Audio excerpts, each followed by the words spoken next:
Human history लड़ाइयों और जंगों से भरी हुई है, कुछ बड़ी और कुछ छोटी। लेकिन अगर थर्ड वर्ल्ड वॉर शुरू होती है तो ये इंसानी इतिहास की सबसे बड़ी और भयानक जंग हो सकती है। इस जंग से कैसे बचा जा सकता है, इसकी चर्चा करेंगे सबसे आखिर में। जदीद टेक्नोलॉजी, बड़े पैमाने पर आर्मी और ज्यादा डीपली स्ट्रेटेजी, ये सब शामिल होगी थर्ड वर्ल्ड वॉर में। थर्ड वर्ल्ड वॉर के बारे में तकरीबन तमाम रिलीजन में प्रेडिक्शन की गई है। नाज़रीन, थर्ड वर्ल्ड वॉर पिछली रिवायती जंगों की तरह बिल्कुल भी नहीं लड़ी जाएगी, बल्कि ये वार केमिकल और न्यूक्लियर वेपन के द्वारा लड़ी जाएगी। देखते हैं कि न्यूक्लियर वेपन का इस्तेमाल वार में सबसे पहले कब हुआ था।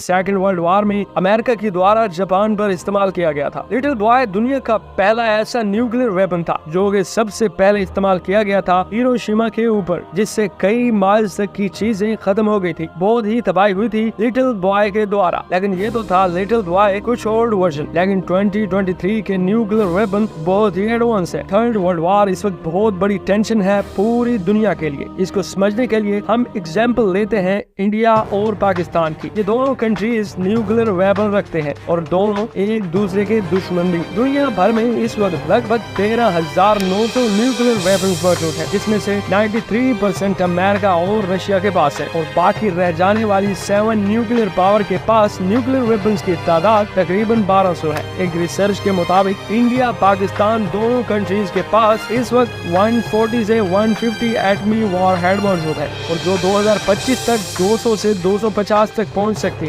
दोनों कंट्रीज के पास मौजूद वॉरहेड्स की तादाद का अंदाजा इनरिच यूरेनियम की क्वालिटी के बजाय उनके डिलीवरी सिस्टम की एबिलिटी की बेस पर लगाया गया है, जिसे रिमोट सेंसिंग के जरिए टेस्ट किया जा सकता है। पाकिस्तान के पास न्यूक्लियर वेपन लॉन्च करने की एबिलिटी वाले F-16 और मिराज जेट मौजूद है, जिनकी रेंज 2100 किलोमीटर तक है, जबकि ए टाइप के बैलिस्टिक मिसाइल हैं जिनकी रेंज 2750 किलोमीटर है। इसकी एबिलिटी के साथ पाकिस्तान इंडिया के तमाम सिटीज को इजीली टारगेट बना सकता है।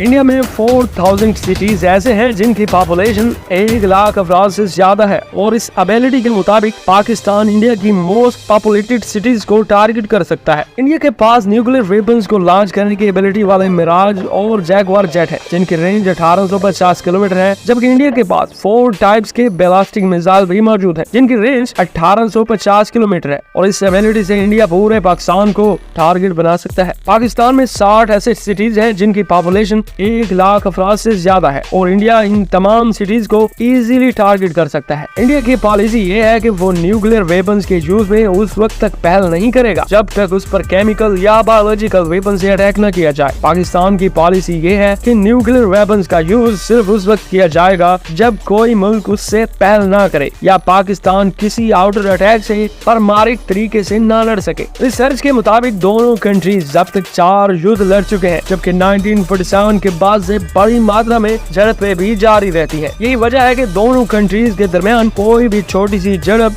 न्यूक्लियर वार में कन्वर्ट हो सकती है। रिसर्च में दोनों कंट्रीज में एक फर्जी न्यूक्लियर वार का सीन पेश किया गया है। इस आर्टिफिशियल सीन में ये भी फर्ज किया गया है कि पाकिस्तान इंडिया पर पहले न्यूक्लियर अटैक करेगा। ताहम ये दिखाया गया है कि इसका मतलब हरगिज ये नहीं है कि ऐसा ही होगा, और पहल इंडिया भी कर सकता है। इस वार में शहरी इलाकों को एयर ब्रस्ट की टेक्निक के जरिए टारगेट किया जाएगा, जबकि फौजी और स्ट्रेटेजिक प्लेस को रूरल या कम पॉपुलेशन वाले इलाकों में भी निशाना बनाया जा सकता है। चीन को इस जंग से दूर रखने और पाकिस्तान की मदद न करने पर मजबूर करने के लिए इंडिया के पास 100 के लगभग न्यूक्लियर वेपन्स मौजूद होंगे, क्योंकि पाकिस्तान एक छोटा मुल्क है, जबकि इंडिया की सलाहियत इसके मुकाबले में काफी ज्यादा है। इंडिया इस जंग में 150 न्यूक्लियर वेपन्स इस्तेमाल करते हुए पाकिस्तान में 25 प्लेसेस को टारगेट कर सकता है, जबकि पाकिस्तान भी इतनी ही मात्रा में न्यूक्लियर वेपन्स को मोस्ट पॉपुलेटेड सिटीज पर यूज कर सकता है। इस वार में न्यूक्लियर वेपन्स की मात्रा और उनकी ताकत को सामने रखते हुए यह अंदाजा लगाया जा सकता है कि दोनों कंट्रीज में हलाक होने वालों की मात्रा 50 मिलियन से 125 मिलियन तक हो सकती है। वर्ल्ड वॉर 2 में हलाक होने वालों की कुल मात्रा 50 मिलियन के करीब थी। ये सिर्फ 2 न्यूक्लियर पावर कंट्रीज की मात्रा है। थर्ड वर्ल्ड वॉर से मतलब है पूरी दुनिया का